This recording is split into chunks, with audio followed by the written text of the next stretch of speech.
মাননীয় প্রধানমন্ত্রী উনি কিন্তু ইতিমধ্যে বাংলাদেশে আসার একটি চিন্তা ভাবনা করেছেন এবং কি বাংলাদেশে আসবেন বলে কিন্তু এরকম একটি সাক্ষাৎকার দিয়েছেন রয়টার্সকে আপনার সজীব ওয়াজেদ জয়।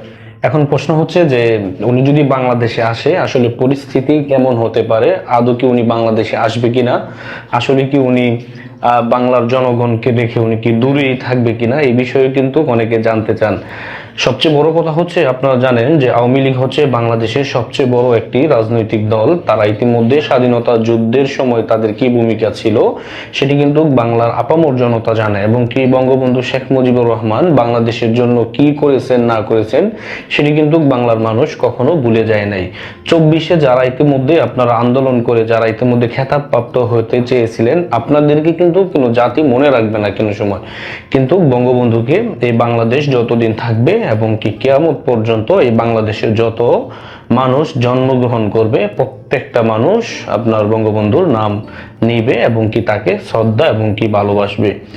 এখন প্রশ্ন হচ্ছে যে ওনার মেয়ে মাননীয় প্রধানমন্ত্রী বাংলাদেশ সরকারের প্রধান উনি তো বাংলাদেশ থেকে চলে গেছেন কিছুদিন আগে ভারতে এবং কি ছাত্রদের কল্যাণ চেয়ে এবং কি যাতে বাংলাদেশে কোনো বিশৃঙ্খলা না ঘটে সেই কথাটি বিবেচনা করেই কিন্তু উনি ভারতে চলে যান যাতে করে দেশে কোনো অস্থিতিশীল পরিস্থিতি তৈরি না হয়। কিন্তু দেখা যাচ্ছে কি উনি যাওয়ার পরেই অবৈধভাবে বাংলাদেশে ইতিমধ্যে ক্ষমতা দখল করে বসে আছে আমেরিকার পুতুল সরকার নামধারী যারা ইতিমধ্যে সমন্বয়ক পরিচয় দিচ্ছে। মূলত তারা ছিল আমেরিকার একটি এজেন্ট মাত্র। তারা বাংলাদেশে আপনার এরকম একটি অস্থিতিশীল পরিস্থিতি তারা তৈরি করে আমেরিকার যোগ সাজেশে। এখন প্রশ্ন হচ্ছে উনি ভারতে চলে গেছেন, বাংলাদেশে একটি সরকার ইতিমধ্যে গঠন করেছেন যেটা কি বলা হয় অন্তর্বর্তীকালীন সরকার এবং কি এটি শুধুমাত্র বাংলাদেশের অভ্যন্তরীণ যেই সমন্বয়ক যারা ছিল তাদের পরামর্শে কিন্তু এই সরকারটি প্রতিষ্ঠিত হয়। এখন এই সরকার প্রতিষ্ঠিত হওয়ার পিছনে আসলে আইনিভাবে এগুলোর কোনো ভিত্তি আছে কিনা, আইনিভাবে এইরকম সরকারের কোনো নিয়ম আমাদের বাংলাদেশে নাই। এখন প্রশ্ন হচ্ছে যে প্রধানমন্ত্রী তো উনি পদত্যাগ করে নাই এবং কি উনি এতদিন ভারতে ছিলেন এবং বাংলাদেশ আওয়ামী লীগের অনেক নেতা কর্মী রয়েছে যারা ইতিমধ্যে দুনিয়া থেকে চলে গেছে আপনার নির্যাতনের শিকার হয়ে। সব কিছু বিবেচনা করে এখন উনি সিদ্ধান্ত নিয়েছেন যে উনি বাংলাদেশে আসবেন। আসলে আসলে পরিস্থিতি কেমন হতে পারে এই বিষয়টাও কিন্তু অনেকে আমাদের কাছ থেকে জানতে চেয়েছেন যে উনি যদি বাংলাদেশে আসে তাহলে পরিস্থিতি কেমন হতে পারে, বা উনি তো বলেছিলেন যে চট করে বাংলাদেশে ঢুকে পড়বে।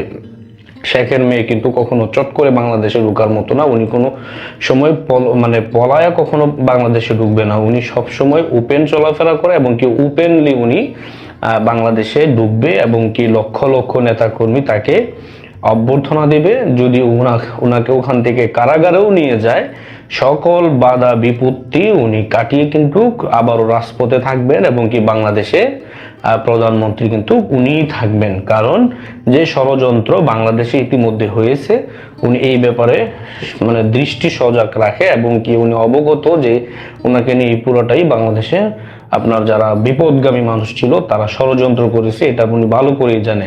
এর জন্য বাংলাদেশ আওয়ামী লীগের যত নেতা কর্মী যারা রয়েছেন সবাইকে ঐক্যবদ্ধ হতে হবে এবং কি সকল ষড়যন্ত্র মোকাবেলা করার জন্য আপনাদেরকে রাজপথে থাকতে হবে, এটাই সত্য। অস্তিত্বের লড়াইয়ে যদি আপনি হেরে যান তাহলে হেরে যাবে আপনার পরবর্তী প্রজন্ম এরকম ধোঁকাবাজদের কাছে। আপনারা জানেন যে এরকম ধোঁকাবাজরাই কিন্তু বাংলার মানুষের ইমোশন নিয়ে, বাংলার মানুষের মায়া দয়া এগুলো নিয়ে তারাই খেলে এবং কি তারাই কিন্তু রাজনৈতিকভাবে আপনার সফল হতে চায়।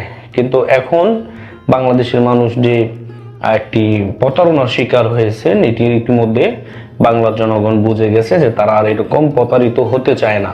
এজন্য আমাদেরকে সজাগ থাকতে হবে এবং কি জননেত্রী শেখ হাসিনা অবশ্যই বাংলাদেশে আসবে এবং কি উনি বীরের বেশে আসবে এবং কি লক্ষ লক্ষ নেতা কর্মী ওনাকে সংবর্ধনা দিবে। যদি উনি ওখান থেকে জেলেও চলে যায় তাও উনি যেতে প্রস্তুত, সকল মামলা হামলা মোকাবেলা করে কিন্তু উনি মাঠে টিকে থাকবে, এটাই সত্য।